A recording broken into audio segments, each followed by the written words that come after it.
எண்ணெய் நல்லா காஞ்சதும் கடுகு, பட்டை, கிராம்பு, பிரிஞ்சி இலை, சோம்பு ஆட் பண்ணிக்கலாம். இதெல்லாம் நல்லா பொரிஞ்சதும் பொடியாக நறுக்கி வச்சுருந்த வெங்காயம், 2 பச்சை மிளகா, கொஞ்சமாக கருவேப்பிலை ஆட் பண்ணி நல்லா வதக்கிக்கலாம். அடுத்து இஞ்சி பூண்டு தட்டி வச்சுருக்கேன், அதையும் சேர்த்துக்கலாம்.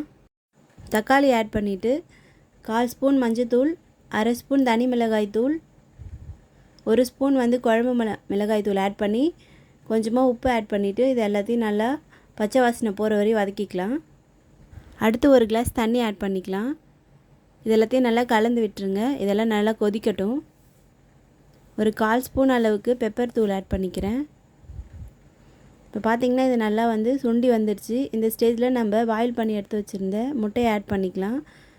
இதை ஆட் பண்ணிவிட்டு எல்லாத்தையும் நல்லா ஒரு டைம் மிக்ஸ் பண்ணிக்கலாம்.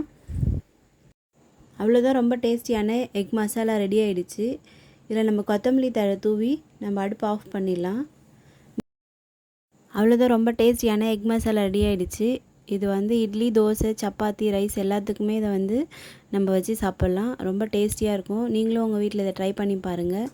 இந்த வீடியோ பிடிச்சிருந்தா லைக் பண்ணுங்கள், ஷேர் பண்ணுங்கள், கமெண்ட் பண்ணுங்கள். மறக்காமல் எங்கள் சேனலை சப்ஸ்கிரைப் பண்ணிவிடுங்க. பாய்.